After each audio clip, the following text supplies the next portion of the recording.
Muy buenas noches. A nombre de la Asociación Mexicana de Medicina Crítica y Terapia Intensiva, les damos la más cordial bienvenida a esta cuarta sesión del año. Antes de comenzar con el aspecto académico, solamente quisiera dar algunos mensajes. Recientemente la asociación acaba de firmar un convenio de colaboración para un programa con WinFocus, que es una asociación internacional que ya está funcionando en muchos países de Europa, África, Asia y ahora América. Hoy, en esta semana, acabamos de terminar el primer curso, la primera parte del curso de formación de instructores en este sentido, y que es un curso que va enfocado a hacer detección y manejo seguro del enfermo. En breve tendremos una página de WinFocus en la página web para que la puedan consultar. Y bueno, como es un curso que cuando es para proveedores lo planeamos en 4 etapas y dura más o menos un año, el próximo lo tendremos hasta el año entrante, pero comenzaremos a tener en breve cursos dirigidos no para proveedores, en primer lugar. Segundo, quiero hacerles patente que ya salió la convocatoria para el premio Mario Chapiro. Quien quiera puede llevarse unos carteles, y hasta en la página web también la información necesaria, los requisitos para que metan sus trabajos de investigación al Congreso. Y bueno, para no dar más tiempo de espera, ya que no solamente los que están aquí y que están presentes están con nosotros, sino también agradezco la presencia de los que nos están observando por internet. Quiero comentarles que para la sesión del día de hoy la tenemos dividida en 3 partes. Primero, un servidor va a hablar algunos aspectos epidemiológicos de la enfermedad tromboembólica. En segundo lugar, tenemos a un internista muy connotado, al doctor Ernesto Alcántar Luna, que es médico internista del Centro Médico de Occidente. Ahí ha tenido varios cargos y tiene amplia experiencia en lo que estamos manejando. El doctor Ernesto, además de ser un brillante internista y con una trayectoria muy importante, actualmente ocupa el cargo de vicepresidente del Colegio de Medicina Interna de México, y él nos habla de un algoritmo que se manejó por un grupo multidisciplinario de especialistas con experiencia en este tema. Y posteriormente hablaremos un poquito de tratamiento. Entonces, para no dar... comenzamos con mi presentación. ¿Me la pasan, por favor, la primera? Bien. Si bien es cierto que en la actualidad estábamos con alguna costumbre de no preocuparnos por lo que le pudiera suceder a un enfermo por el hecho de estar en un hospital, que considerábamos que lo que le sucediera ahí era parte del problema. Si el paciente se infecta, pues es normal, está en un hospital. Si el paciente se cae, era normal. Si el paciente hace una trombosis, es normal. Sin embargo, de un poquito más de una década para acá, se ha puesto el dedo en la llaga y se ha observado que hay una problemática mucho más grande de lo que se esperaba en relación a este sentido. Y a partir de esto, en el año de 99, el Instituto de Salud de los Estados Unidos publicó este libro, Errores de humanos construyendo un sistema de salud seguro, porque detectó que un buen porcentaje de los enfermos que se complican con un error pueden fallecer. En esa apreciación, un número más o menos importante. Y si bien es cierto que errar es de humanos, dice Lelutier que echarle la culpa a otro es más humano. Bien, vamos a hablar de números. Miren, a la enfermedad tromboembólica es la tercera causa de muerte por enfermedad cardiovascular, solamente superada por dos. ¿Cuáles? Pues el infarto agudo del miocardio y la enfermedad cerebrovascular. Pero la tercera es la enfermedad tromboembólica. A diferencia de las otras, todavía tiene más posibilidades de prevención y de manera más eficaz si se hace lo apropiado. En Estados Unidos se suceden de 900,000 casos al año con una mortalidad más o menos de 296,000 casos en ese año, o sea, es un número muy importante. Se considera, de acuerdo a un estudio muy importante, el ICOPER, que hasta el 30% de los casos mueren durante los primeros 3 meses de ocurrido el evento. Es un número muy importante. Pero un cuarto de ellos, el 25%, mueren durante el ingreso. Es decir, entonces el resto de los que mueren, mueren como consecuencia de, y por eso a veces dicen, no, la embolia no mata tanto. Pero además de estos son los que llegan al hospital. Recordemos que un porcentaje también considerable no llega al hospital. Bien, sabemos que la mayor parte de los eventos trombóticos suceden en los miembros inferiores, en las venas del sistema venoso inferior, principalmente entre más proximal el riesgo es mayor.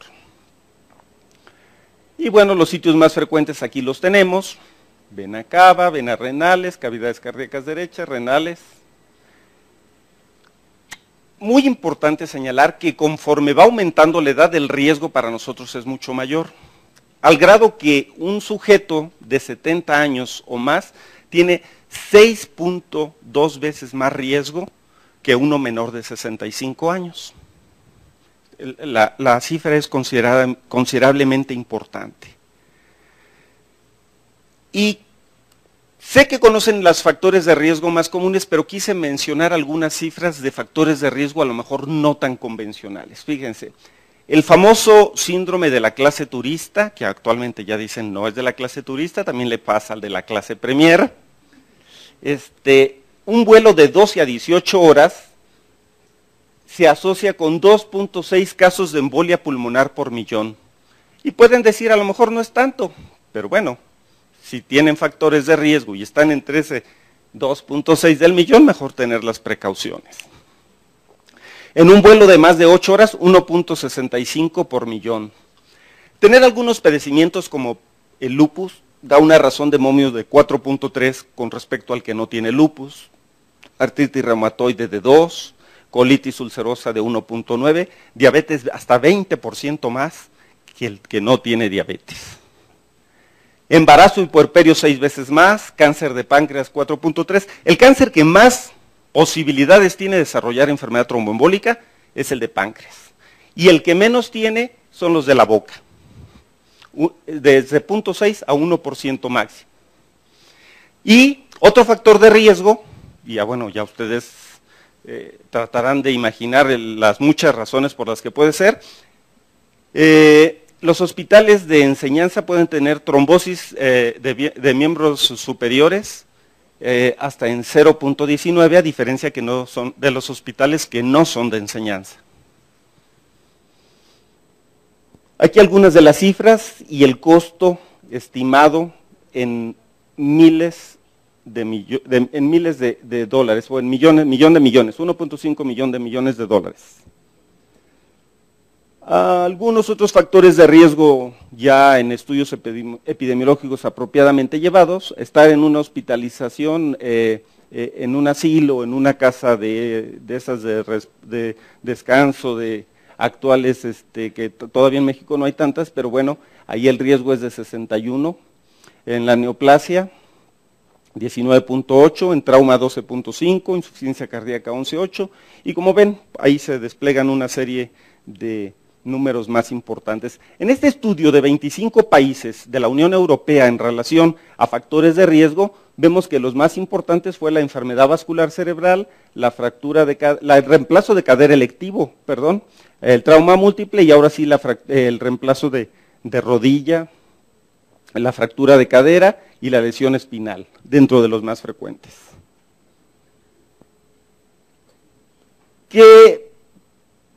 ¿Cuál es el riesgo por especialidades. Miren, medicina interna en promedio se considera un 17%. Cirugía general un 25% de riesgo de los pacientes que estamos hablando hospitalizados sin profilaxis. Enfermedad vascular cerebral, aquí sí sube casi al 40 y tantos %, tal vez es la que desplaza más al servicio de medicina interna en frecuencia, y por supuesto la cirugía ortopédica supera a todos ellos. En este estudio realizado por un grupo español, el famoso estudio Riete, comandado por el doctor Arcelus, ellos encontraron el riesgo pues, en pacientes que tenían profilaxis y el número de días que mantenían la profilaxis y el número de casos que tenían con tratamiento apropiado. Aquí solo el 64%, en 74% cáncer, 50%, etcétera. Como podemos ver, muchos de ellos tal vez no lo hacen. En promedio, el 66% de los quirúrgicos recibieron profilaxis y, sorprendentemente, a lo mejor ustedes me van a decir que no es cierto, el 28% de los pacientes médicos recibió solamente profilaxis. ¿Qué sucede? Primero, que los ortopedistas, que son cirujanos y son uno de los que más han empezado a analizar el problema de enfermedad tromboembólica, hacen más profilaxis. Y los que vemos pacientes médicos, muchas veces si les preguntamos, pues tenemos el conocimiento, sabemos los factores de riesgo, pero no lo hacemos de manera sistemática. La detección del riesgo y la aplicación de las medidas preventivas. Esa pudiera ser uno de los factores que explicaran esta situación. Miren, países de primer mundo, que por ejemplo Escandinavia, 83% de las embolias pulmonares fatales, el diagnóstico lo hicieron en necropsia. ¿Qué quiere decir esto? No la sospecharon, por tanto no la trataron y se murieron de enfermedad tromboembólica. En Estados Unidos, porque pueden decir ustedes, bueno, es que los europeos, los escandinavos, no saben. Bueno, Estados Unidos, 59% de los que murieron de embolia pulmonar no se sospechó en vida. Pueden decir, bueno, es que los Estados Unidos a lo mejor ya han perdido y están viendo cosas sofisticadas y no embolia pulmonar. En el Reino Unido, 81% de los que se murieron por embolia pulmonar no tenían pensado que se tratara de una embolia, por lo tanto no fueron tratados. En promedio, 75% de estas embolias pulmonares fatales, el diagnóstico se hizo en necropsia, o sea, en 3 de cada 4. Es un número impresionante. Pero ¿saben qué más? Eran pacientes de origen médico. Refuerza lo que señaló el estudio Riete, el estudio español. Y ustedes van a decir, a lo mejor en México no pasa, pues, o sea, en mi hospital no se mueren de embolia pulmonar, yo no veo embolia pulmonar, eso van a decir. Vamos a ver si es cierto. En el Hospital Central Militar, ahorita probablemente el hospital de México más grande, de 1,550 muertes, hospital como tal, ¿no? Porque bueno, el Centro Médico Nacional Siglo XXI ahí reúne una serie de hospitales. 1,550 muertes, se encontraron 160 casos de trombosis venosa profunda y solamente el diagnóstico en 23% en vida. O sea, se escapó el 75%, 77%. En 53 casos se diagnosticó embolia pulmonar, pero se confirmó solamente en el 36%. Es decir, 64% no se sospechó que tuviera embolia pulmonar. Se parecen a los europeos, pero van a decir, es que son los militares. Los militares ven cosas de guerra, ven cosas sofisticadas, ¿no? Ven trauma, no ven esto, a lo mejor por eso, ¿no? Centro Médico Nacional, antes de que fuera siglo XXI. 1,685 necropsias, encontró embolia pulmonar en 252 y en vida el diagnóstico lo hizo en 15%. Es decir, 85% de las necropsias no pensaban que tuviera embolia pulmonar. Y van a decir, bueno, es que el Centro Médico Nacional Siglo XXI ve cosas pues más sofisticadas como embolia pulmonar. Bueno, el Instituto Nacional de Cardiología, yo creo que ellos sí ven embolia pulmonar, ¿no? Yo creo que saben que tienen padecimientos cardiovasculares más frecuentes que son factor de riesgo para ello. De 1032 necropsias, hubo 231 casos de embolia pulmonar. 231 de 1000, como el 20%, ¿no? Tal vez un poco más, pero bueno, vamos a dejarlo el 20%. La mitad fueron masivas, fíjense. Entonces a lo mejor eran casos más severos. Y solamente en 18% se consideró el diagnóstico, es decir, 82% de los casos no lo sospecharon, no lo diagnosticaron, no lo trataron. Tampoco podemos decir que estemos diferente en México, estamos igual que en el resto del mundo, tampoco eso es consuelo.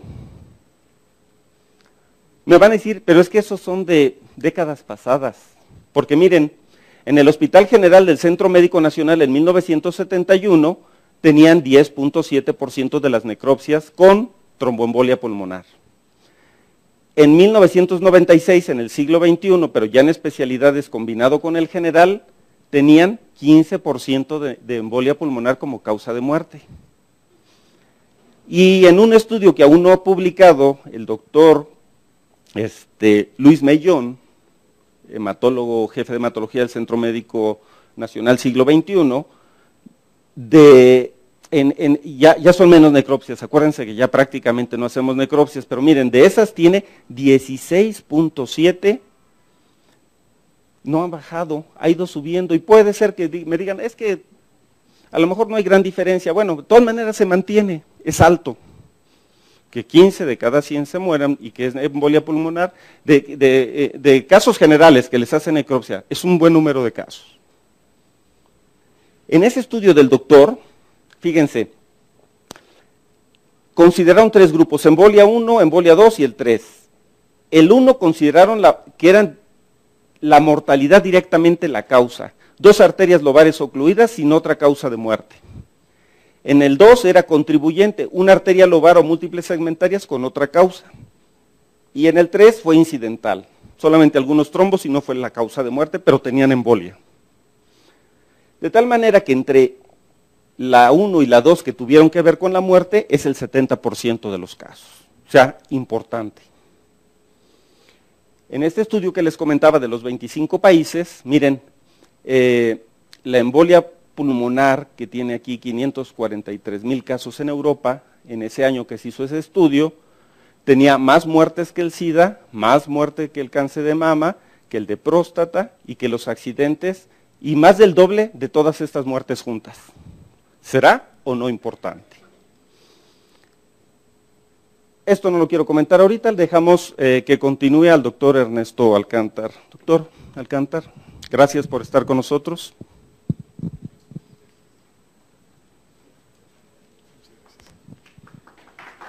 Muchas gracias. Muchas gracias, muy buenas tardes, muy buenas noches. Pues son las 7 de la tarde, porque en el horario de verano. Realmente me da muchísimo gusto participar con todos ustedes y sobre todo una asociación muy participativa, porque estamos hablando ahora de lo que es el equipo de salud. Habitualmente siempre nomás estamos hablando del área médica, pero cuando hablamos del equipo de salud estoy hablando de los médicos, los residentes, las enfermeras, los camilleros. Eso es el concepto actual de un equipo de salud. Y cuando nosotros queremos hacer las cosas con calidad, pues todo el mundo tiene que estar enterado con relación a todo esto. Ya lo hice de manera personal, le agradezco al doctor Acisclo Villagómez Ortiz la invitación y la oportunidad de poder platicar con todos ustedes sobre este tema. Voy a retomar algunos de los aspectos que dijo él ahorita en este momento. Yo vengo de un hospital de tercer nivel. Apenas el 40% de los servicios médicos tienen tromboprofilaxis.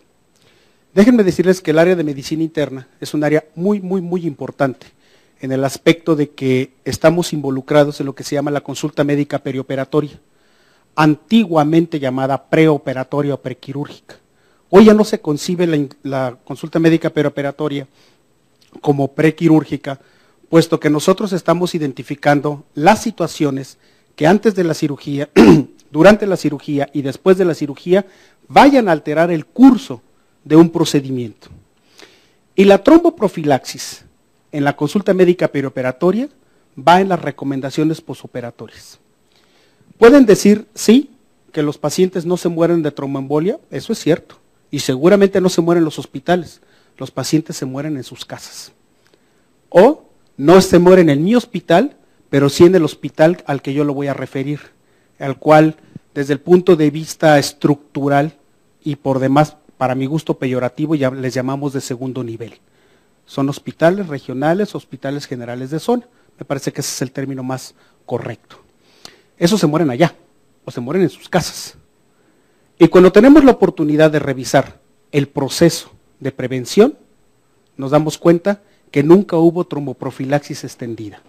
Una vez que nosotros decimos, el paciente requiere de tromboprofilaxis extendida por 30 a 40 días, una vez que el paciente haya sido egresado, eso no aparece.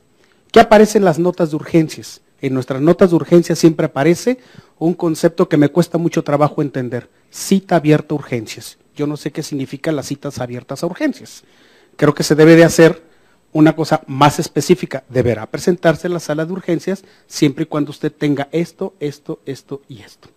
De tal suerte pues que este concepto que estoy retomando con ustedes con relación a lo que viene siendo la tromboprofilaxis es que es cierto, el área quirúrgica nos lleva a los clínicos no quirúrgicos, porque así es esto también, porque a veces decimos, los quirúrgicos y los clínicos, los cirujanos son clínicos quirúrgicos, nosotros somos clínicos no quirúrgicos en relación a todo esto y tenemos que entenderlo de esa forma finalmente.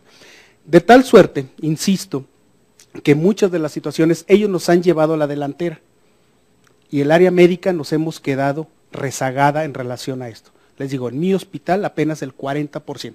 Hemos ido avanzando a través de todo esto. Aquí, bueno, yo vengo de yo soy un internista R27, entonces yo soy residente del año número 27, que son los años de antigüedad que tengo yo en el Instituto Mexicano del Seguro Social, y me pongo como residente 27 porque aprovecho el foro, que es muy común en muchos hospitales que se menciona, aprovechando que hay personal en formación, y siempre nos referimos a los residentes o a los internos. Yo creo que el equipo de salud nunca es un producto terminado y el médico menos. Entonces creo que siempre nos seguimos formando y por eso yo soy un R27 todavía, ¿no? En relación a todo esto. Bien, en medicina lo único constante es el cambio y esto se dijo hace muchísimos años.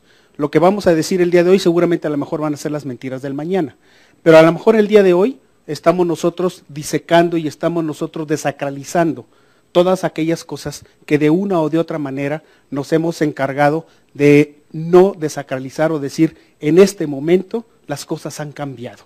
A veces manejamos los conceptos en medicina demasiado dogmáticos y entonces la medicina va cambiando. Hoy por hoy, genética y medio ambiente han modificado la manera de expresarse las enfermedades.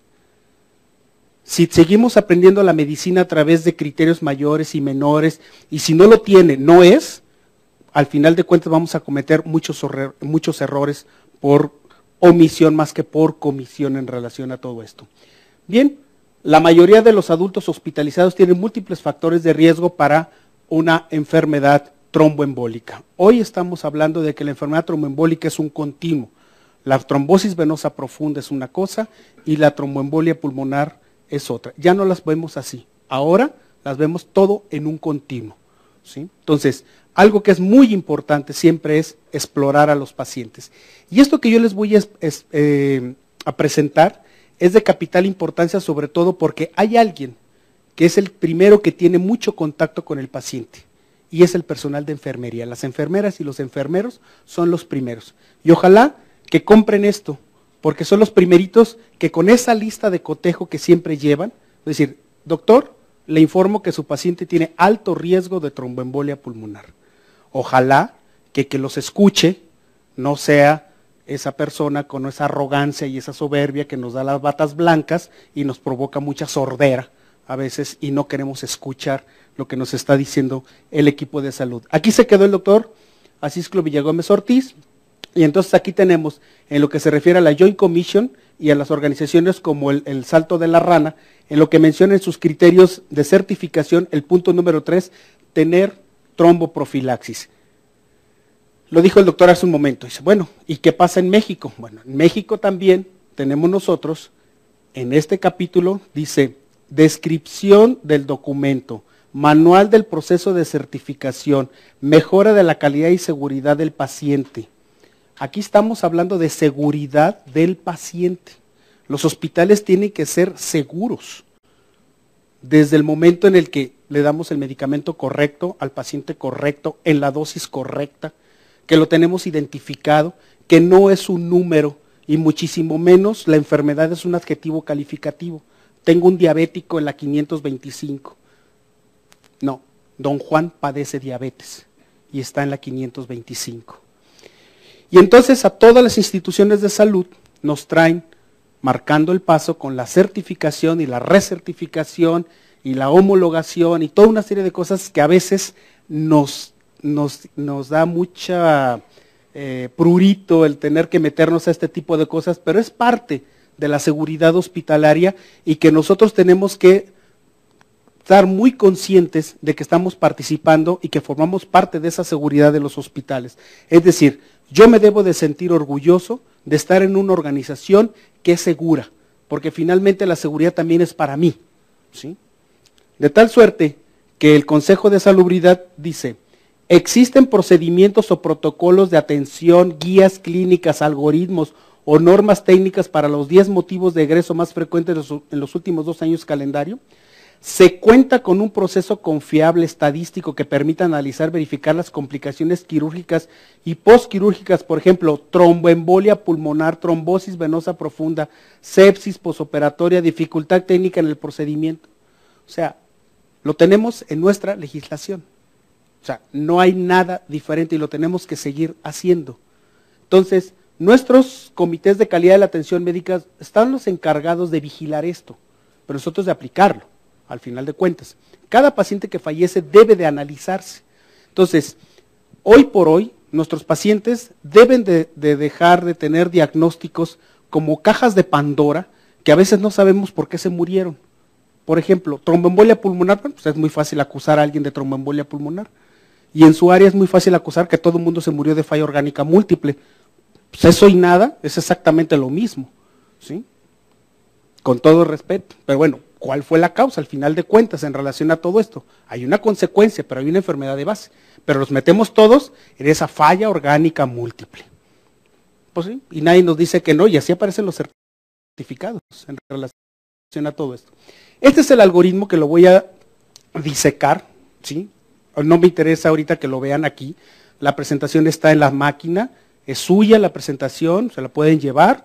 A mí me interesa ahorita que pongamos atención en cada una de las partes y en qué consiste. Este algoritmo, que fue hecho de manera conjunta con otras especialidades también, va más orientado hacia los problemas médicos, porque tenemos más problemas en el área médica que en el área quirúrgica, pero se puede aplicar exactamente igual.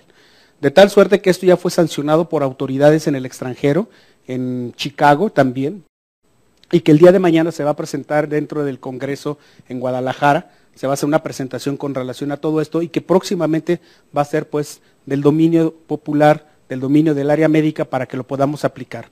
Buscamos nosotros con esto algo muy sencillo, que no sea dar reflejo en primer lugar, sino que diga qué es lo que tenemos que estar haciendo y que tenga realmente resultados.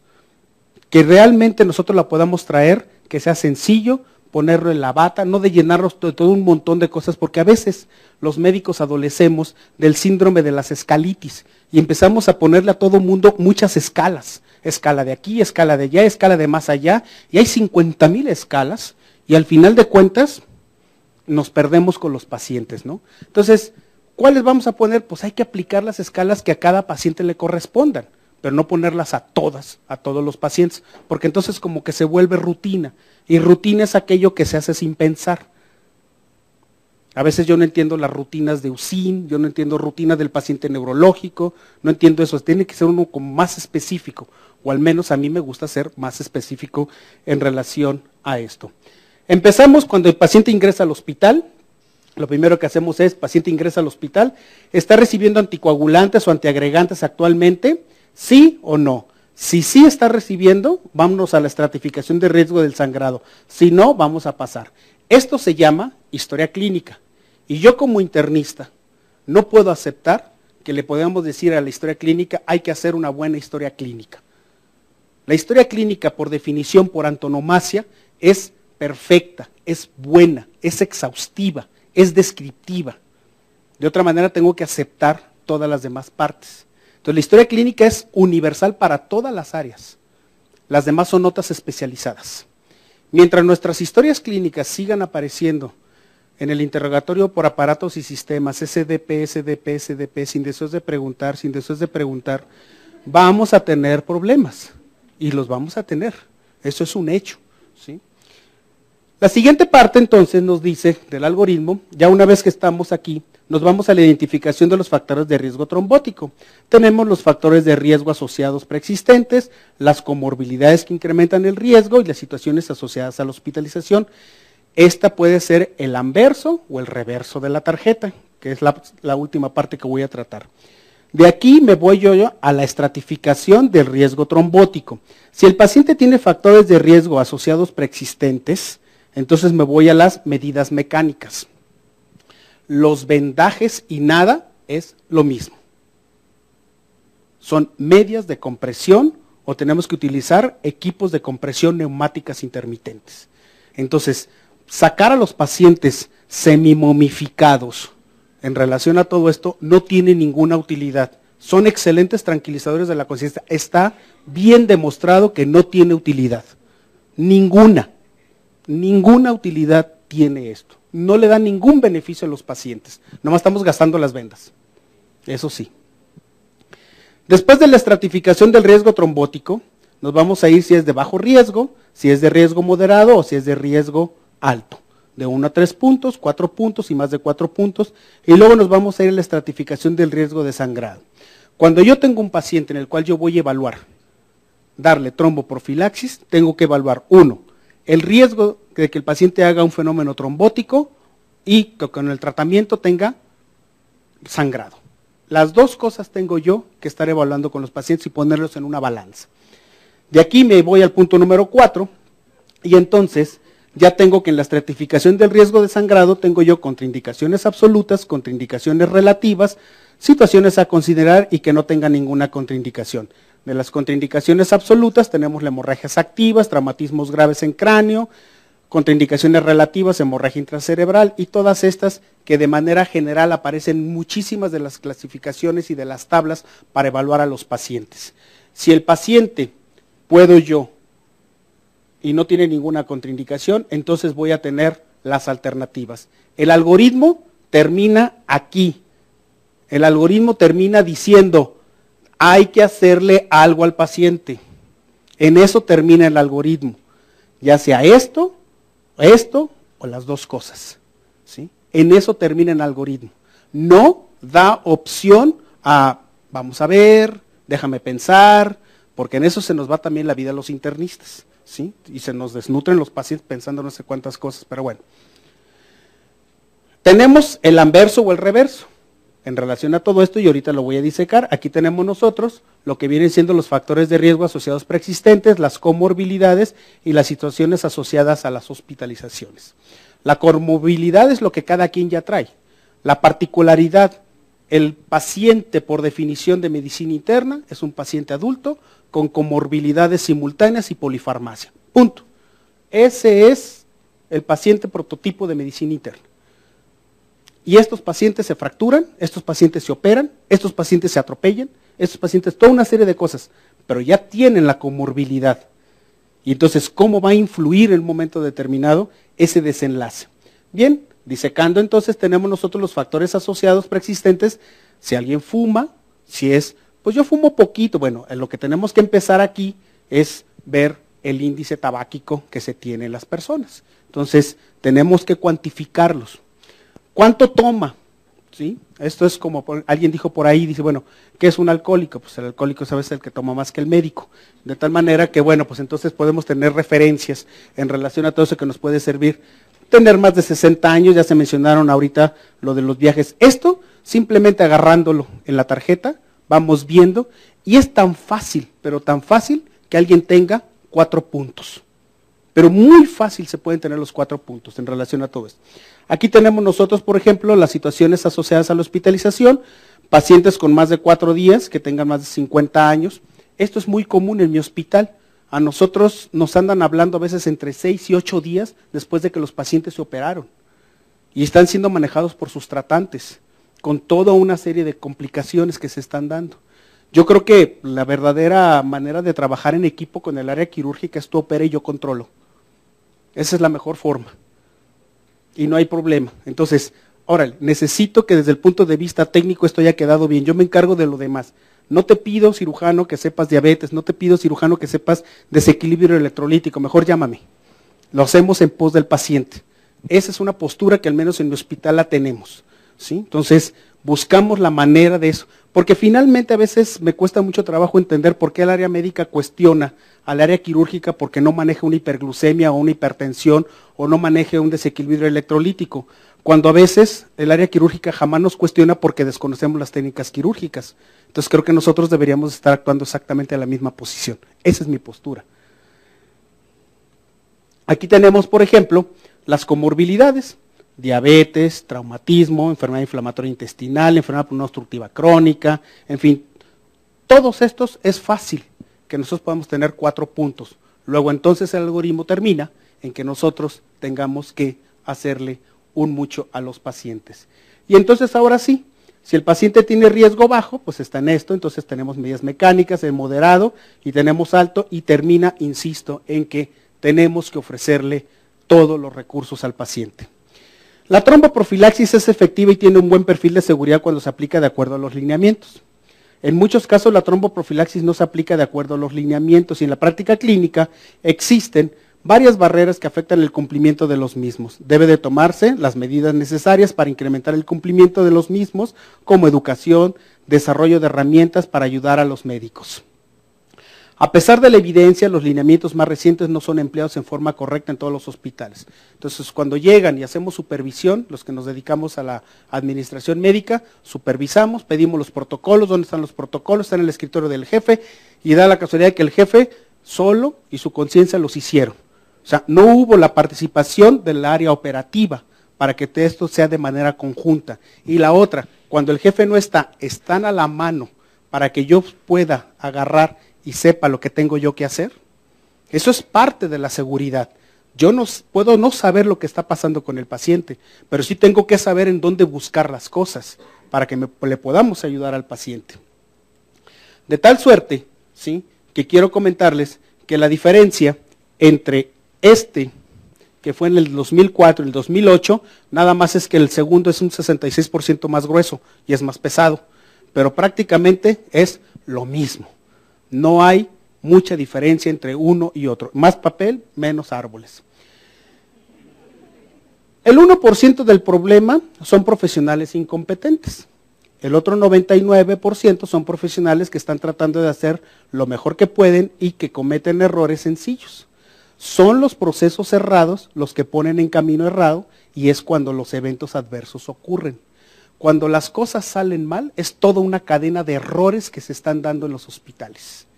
Es detonar el primero y de ahí todo se va en efecto amplificador y en efecto dominó, ¿sí? Entonces, y bueno, ustedes saben perfectamente bien que los pacientes en estado crítico tiene uno que ir adelante de los pacientes.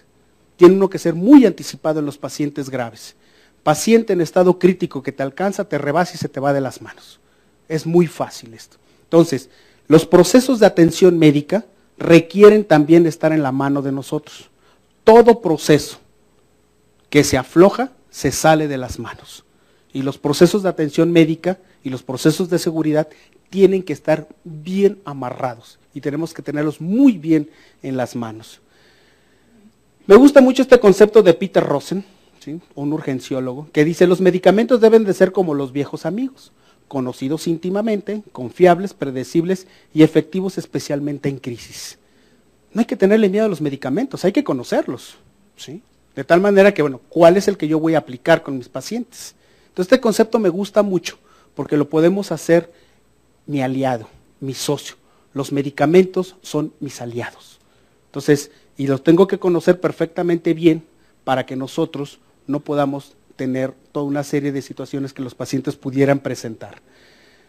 William Osler, el padre de la medicina interna, dijo, entre sus múltiples aforismos que tiene William Osler, él plantea dice, ni ser el primero ni el último en adoptar un nuevo tratamiento. Y aquí hemos dejado la heparina por los nuevos tratamientos. No hay que mandarla a la esquina y que se llene de telarañas, ¿sí? O sea, ¿qué vamos a hacer con los nuevos fármacos? Hay que conocerlos, hay que dominarlos, pero este medicamento es efectivo, ¿verdad? Para ser alguien extraordinario no se requiere de hacer cosas extraordinarias, sino cosas ordinarias extraordinariamente bien. Nada más es cosa de checar y hacer lo que estamos haciendo, nada más, así de sencillo. No hay que hacer ni parafernalia, ni juegos pirotécnicos, ni fiesta. Simplemente hacer las cosas bien, ¿sí? La forma más eficiente de prevenir una tromboembolia fatal y no fatal es usar la profilaxis de manera sistémica. A mí la palabra rutina no me gusta, pero lo estoy tomando del autor.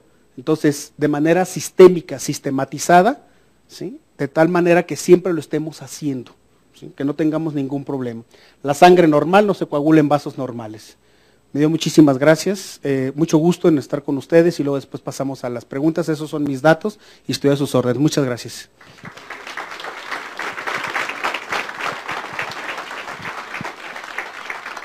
Muchas gracias, doctor Alcántar. Bueno, ya vimos algunos de los aspectos relacionados con seguridad del enfermo.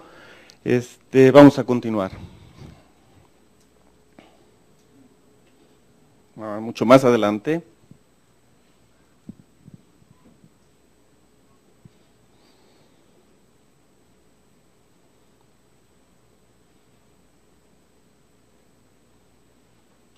Más adelante. Me quieren sabotear. Bien. Otra vez.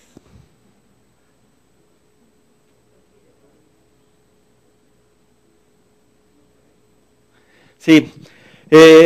Es muy importante cuando estamos ante una evidencia de un cuadro sugestivo de embolia pulmonar, de hacer algunas determinaciones que nos puedan ayudar a sospechar el pronóstico del enfermo. Es muy importante, ya que dijimos la mortalidad es alta, y bueno, si no diagnosticamos, si no tratamos, y si no detectamos los enfermos que están de más riesgo, pues es muy fácil que se nos salga de las manos. En este sentido, pues, hay unos datos muy interesantes. Miren, el simple hecho de tener inestabilidad hemodinámica de un paciente con tromboembolia pulmonar incrementa importantemente el riesgo de muerte. En estos diferentes estudios se encontró que el riesgo de muerte por la sola inestabilidad hemodinámica puede ser de 3 a 7 veces mayor. En este estudio de 5 a 36%, en este de 5 a 25% y en este que también es muy grande de 15 a 58%. Entonces, importantísimo, pero también tenemos algunos indicadores que hacen que más tempranamente detectemos el pronóstico bueno o malo de nuestro enfermo. Porque como sabemos, las manifestaciones clínicas pues son bastante inespecíficas. Fíjense en este estudio, pues disnea, taquipnea, dolor pleurítico. A lo mejor disnea, taquipnea, fíjense, operan a una señora de 60 años, le quitan el útero, a lo mejor tiene disnea y dolor, y van a decir es que está angustiada, le quitaron la matriz, o si está joven también si es que es mujer, y van a decir, va en la sala de recuperación, dale un ansiolítico, no pasa nada. Eso ha sucedido muchas veces. Entonces son inespecíficos las manifestaciones, como podemos ver. Taquicardia, taquipnea, fiebre, etcétera. No nos ayudan mucho. El electrocardiograma, como sabemos, el 10% de ellos son normales. Y aunque la mayor parte de estudios demuestran que la presencia de taquicardia sinusal es el más común de las manifestaciones electrocardiográficas, quise poner esta transparencia porque fíjense, en esta las alteraciones de la onda T fueron las más frecuentes y el famoso patrón S1Q3T3 sabemos que puede presentarse en un paciente obeso, en un paciente que tiene horizontalizado el corazón. Entonces, podría ser de mucha utilidad si yo al ingresar al hospital le tomo un electro, es normal, y después de un evento agudo, me hace S1Q3 T3. Famoso S1, ¿dónde está 3? Q3, T3, T3 aplanada. Taquicardia sinusal, lo que dijimos, lo más común. Ese es de un caso real de nosotros. El dímero D es un marcador que puede ser de utilidad en la actualidad para prevención, no, para diagnóstico, no, pero fíjense lo interesante del dímero D. Si lo hacemos con la técnica de Lisa, tiene una sensibilidad del 100% y un valor predictivo negativo del 95%. ¿Qué quiere decir esto? Que si yo sospecho que alguien tiene una trombosis venosa o una embolia pulmonar y le tomo un dímero D y tengo el dímero D de menos de 500, casi estaría seguro, con un 95% de posibilidades, de que no tiene un evento tromboembólico. Porque acordémonos que también lo pueden elevar todas estas situaciones y que no quiero, ahí las podemos ver. Pero ¿qué factores pronósticos tenemos? Fíjense, la mortalidad por disfunción del ventrículo derecho por ecocardiografía es con una razón de momios de 2.53, con un intervalo de confianza de 1.17 a 5.6. Es decir, que si yo detecto disfunción del ventrículo derecho, y esto lo puedo hacer mediante ecografía, esto es un valor pronóstico aún antes de la inestabilidad hemodinámica, que ya vimos que puede aumentar hasta 58%. En la tromboembolia submasiva, la elevación de troponinas tiene una mortalidad con una razón de momios de 5.9, con un intervalo de confianza de 2.6 a 12.95, si se fijan. Entonces, las troponinas también pueden ser de mucha utilidad antes de que el paciente presente inestabilidad hemodinámica. O si se cuenta con péptido natriurético cerebral o el propéptido, también 9.51 de razón de momios, con 3.16 a 28. Ojalá pudiéramos contar con ellos en todos lugares. Afortunadamente en algunos sí contamos con todo esto. La radiografía es inespecífica y todos estos signos pues pueden estar presentes incluso, pero son bastante inespecíficos y pueden presentarse en muchos padecimientos. A veces la tromboembolia submasiva pudiera no presentar hipotensión. Esta es una propuesta que hace en el reciente consenso que apareció en Circulation el mes pasado, donde para hablar de tromboembolia submasiva, hipotensión sostenida, obviamente en alguien que tiene embolia pulmonar, y sostenida refiriéndose a hipotensión por 15 minutos. Obviamente descartando otras causas de hipotensión que no sea la embolia. O la presencia de ausencia de pulso, pero bueno, esa ya hasta puede ser una embolia masiva, o bradicardia. Si se fijan, bueno, estos no me gustan esos criterios porque pues, queda muy abierto y puede ser una embolia masiva. El gamagrama, ¿es útil o no es útil? Fíjense, si yo tengo un gamagrama normal, tengo 1000 contra 1 de equivocarme. Si tengo un gamagrama y es normal, o sea, para entonces necesito una radiografía normal. Porque si la radiografía es normal, no es normal, pues imposible que yo vaya a tener un gamagrama normal. Ahora, pero si me sale normal, pues ya estoy tranquilo, no tiene.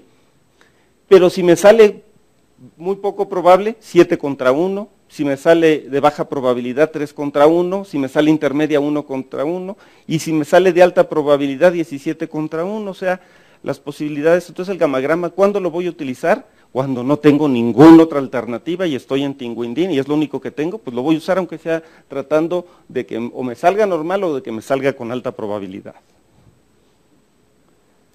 Si se cuenta con ecocardiograma, es el estudio ideal. ¿Por qué? Porque es barato, porque lo puedo hacer en la cama del enfermo. Si tengo un transtorácico, me sirve más para embolias más grandes, generalmente en vasos centrales, sensibilidad de 60-80 y especificidad de 95 a 100. Pero, obviamente, si puedo contar con un transesofágico, puedo ver ramas de la arteria, más pequeñas, ¿no? Y tengo más sensibilidad y más especificidad. Entonces, si se tiene y se sospecha, transesofágico. Si no lo tenemos, pues un transtorácico es bastante bueno. Y bueno, ¿qué es lo que veríamos en un eco? Pues bueno, la dilatación del ventrículo derecho. Normalmente el ventrículo izquierdo es 2/3 y 1/3 el ventrículo izquierdo. Aquí podemos ver que están o 1:1 o está incluso un poco mayor el ventrículo. En este mismo consenso que apareció, les decía, ellos hacían una relación de ventrículo derecho, ventrículo izquierdo, de 0.9. Y si, por ejemplo, este fuera un poquito más, dividiendo este entre este, nos da el 0.9. Pero ya con 0.9 es anormal. Este debe ser 2, este 1. Un estándar que se está convirtiendo actualmente en el manejo, en el diagnóstico de la enfermedad tromboembólica, por supuesto, la tomografía computada. Y debe ser una tomografía helicoidal. A mayor número de cortes, una tomografía helicoidal multicorte, a mayor número de cortes es más apropiado el diagnóstico. Se nos escapan menos casos. Pero aún con esta, bueno, pues tenemos un valor predictivo de 98%, es decir, que tendría 2% de posibilidades de equivocarme. Si me sale negativa, yo digo que no lo tiene. Aquí vemos, bueno, estas dos imágenes no son de nosotros, pero bueno, esta imagen está aquí en un trombo en la arteria pulmonar, esta ocupa las dos arterias completas, y esta es la imagen de patología de un caso parecido a este, no es obviamente el mismo caso, y por supuesto la imagen de Netter que señala lo mismo. La resonancia magnética puede ser una alternativa, sin embargo en este momento los softwares que existen para el diagnóstico nos dan menor sensibilidad y menor especificidad y se requieren lesiones más grandes, de tal manera que no lo consideraría yo apropiado en este momento. Tal vez en un futuro si se mejora, bien lo dijo el doctor Alcántara, lo que ahorita es, puede ser que mañana no, a lo mejor ahorita no es el de elección, pero en un futuro pudiera serlo. Pero seguramente también van a mejorar los tomógrafos del futuro. Y ya vimos que los marcadores y los mismos ecocardiógrafos dan muy buenos datos. El que consideran esto, y van a ver en todos los libros como estándar de oro, sigue siendo la angiografía. Sin embargo, yo les pregunto, ¿cuántos le hacen angiografía a un paciente que sospechan embolia pulmonar? Primero le hacen eco, primero le hacen tomografía, y solamente le haríamos angiografía cuando la duda es muy importante y que por alguna razón el anticoagularlo es de mucho riesgo. Entonces ahí sí tenemos que estar completamente seguros, porque el no anticoagularlo se puede morir el enfermo y el anticoagularlo lo puede hacer que tenga una complicación o incluso morir. Entonces en esos casos sí es muy importante confirmarlo si no lo hemos logrado previamente. Y bueno, los famosos criterios de Wells para diagnóstico de enfermedad tromboembólica, donde, bueno, presencia de manifestaciones clínicas compatibles con trombosis venosa le damos 3 puntos, diagnóstico alterno de poco probable, 3 puntos, taquicardia más de 100, 1.5 puntos, inmovilización en las 4 semanas previas de al menos 72 horas, 1.5, antecedente de enfermedad tromboembólica, 1.5, es decir, sumamos los puntos y puede ser de baja probabilidad, de intermedia, o cuando tiene más de 6 puntos de alta probabilidad. Este es un algoritmo que teníamos en un grupo de trabajo que también, por cierto, participó el doctor Ernesto Alcántara y otras 16 sociedades médicas, en el que proponíamos en un paciente con cuadro clínico sugestivo y un alto grado de sospecha de acuerdo al cuestionario de Wells, le hacíamos un dímero D, salía menos de 500, lo descartábamos. Más de 500, 2 alternativas. Si el paciente está estable, le podemos hacer los estudios con toda calma. Y bueno, si se puede, el ecocardiograma en la cama del enfermo. Si está inestable, nos vamos a un estudio de imagen directamente. ¿Qué herramientas terapéuticas? Anticoagulantes, fibrinolíticos, remoción mecánica y barreras. En cuanto se sospecha de embolia pulmonar, iniciar de inmediato el anticoagulante. No se justifica esperar a tener el diagnóstico porque está en riesgo la vida del enfermo. Pueden ser varias alternativas. Heparina no fraccionada, 5,000 unidades en bolo y posteriormente 20 a 30,000 en 24 horas en infusión. Otra alternativa, 5,000 en bolo y después 1,000 por hora. Y otra alternativa, 80 unidades por kilogramo en bolo y posteriormente 18 unidades por kilo por hora. Me parece que esta es la más apropiada para llegar a los tiempos de anticoagulación que queremos en este fármaco. Otra puede ser heparina de bajo peso molecular, a dosis de 1 miligramo por kilo, cada 12 horas, para fines terapéuticos. ¿Cómo monitoreamos la heparina no fraccionada?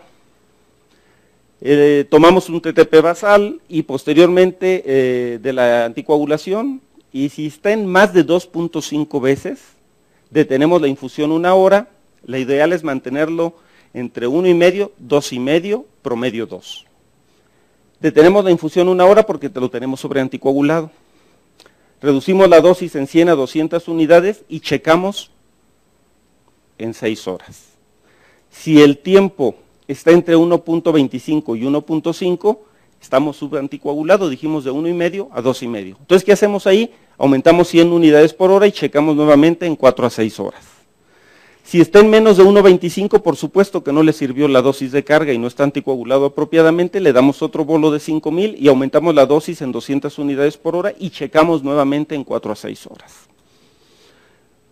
Bueno, la heparina de bajo peso molecular no requiere monitoreo, excepto en las pacientes embarazadas, y se recomienda, independientemente del tipo de heparina que utilicen, que por lo menos 7 días, hay quien dice 5 días, se utilicen alternamente la heparina antes de cambiar a otro tipo de anticoagulante, cuando lo vamos a hacer el switch a anticoagulantes orales. Pero cuando se trata de trombosis iliofemoral extensa o embolia pulmonar masiva, 7 días forzosamente de heparina.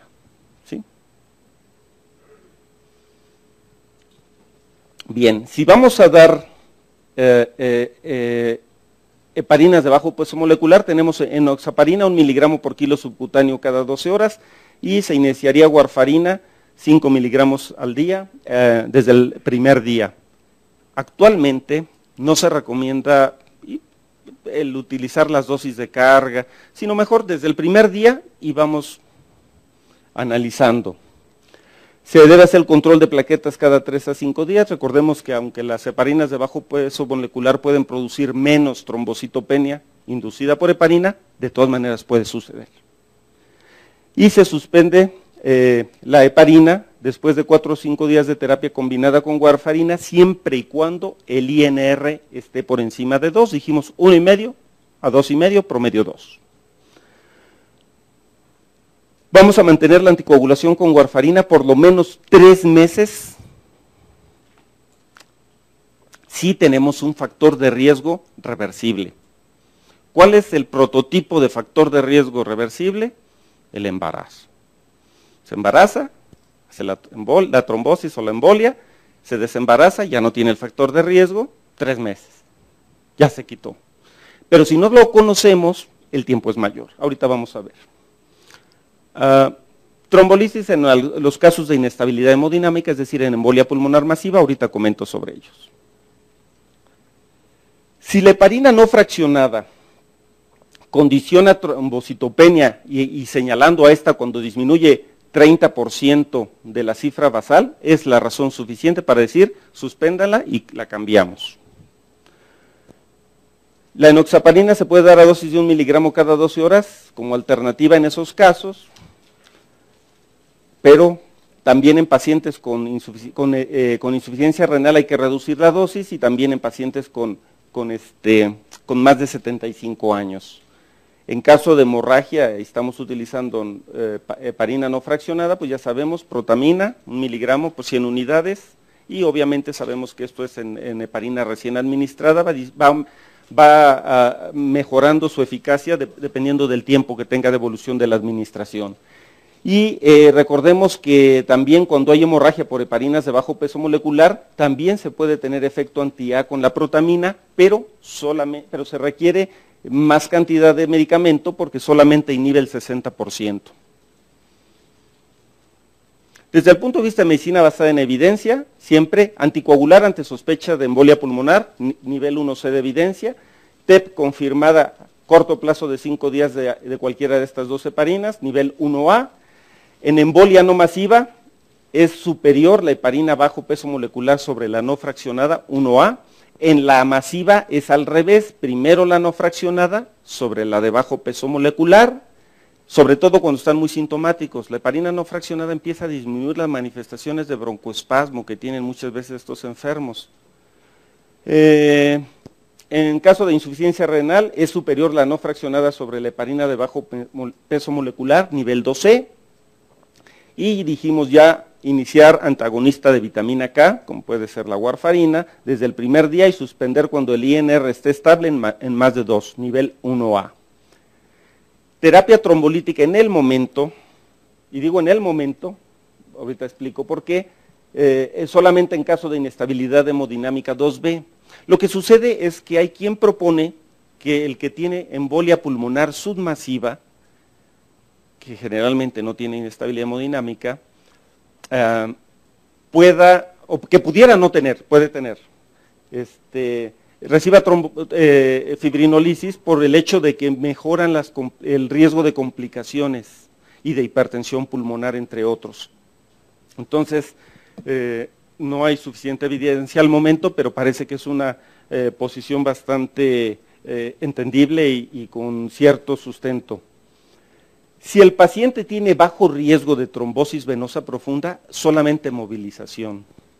Sobre todo, que solamente sea mayor de 40 años, lo van a operar, solo movilización, si no tiene más factores de riesgo.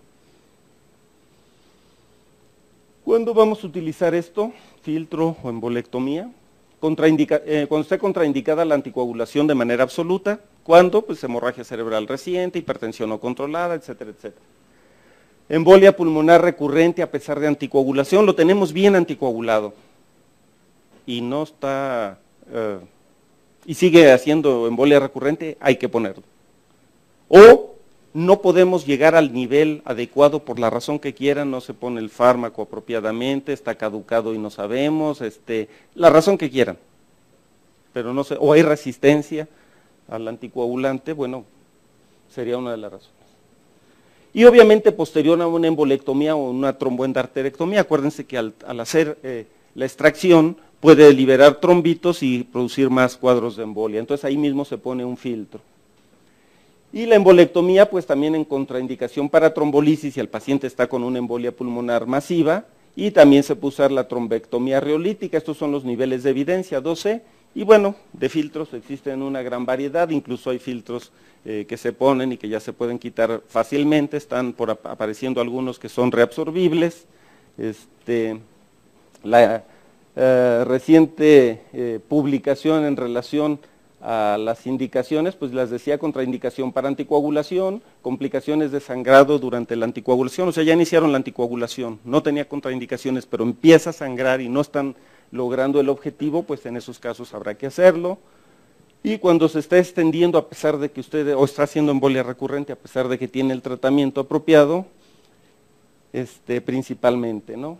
Otra alternativa puede hacer la embolectomía mediante cualquiera de estos dispositivos.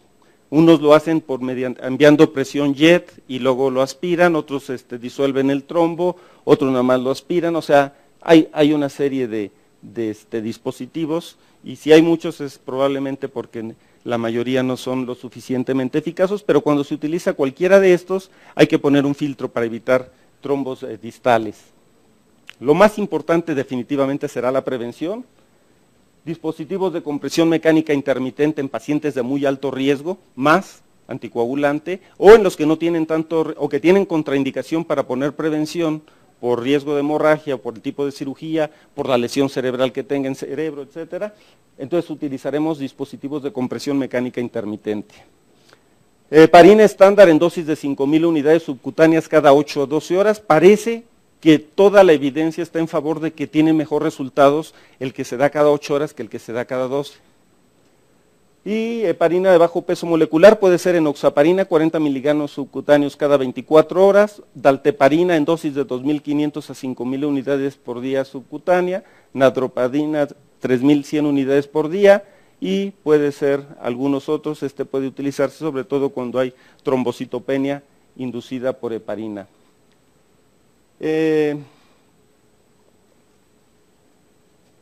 bueno, ya comenté de insuficiencia renal. Está por aparecer algunos medicamentos que tratan de sustituir, o que no tratan de, que tratan de competir con las heparinas actuales de bajo peso molecular, pero a estos se les llaman biosimilares, porque no son un fármaco común y corriente, tienen otras características. Ahí hay que tener la precaución cuando estos aparezcan, en algunos países ya los hay, pero todavía no se ha podido demostrar que el control de calidad permita que reúnan los requisitos, porque muchas de ellas están siendo por empresas que todavía no tienen pues las características para la tecnología para hacerlo.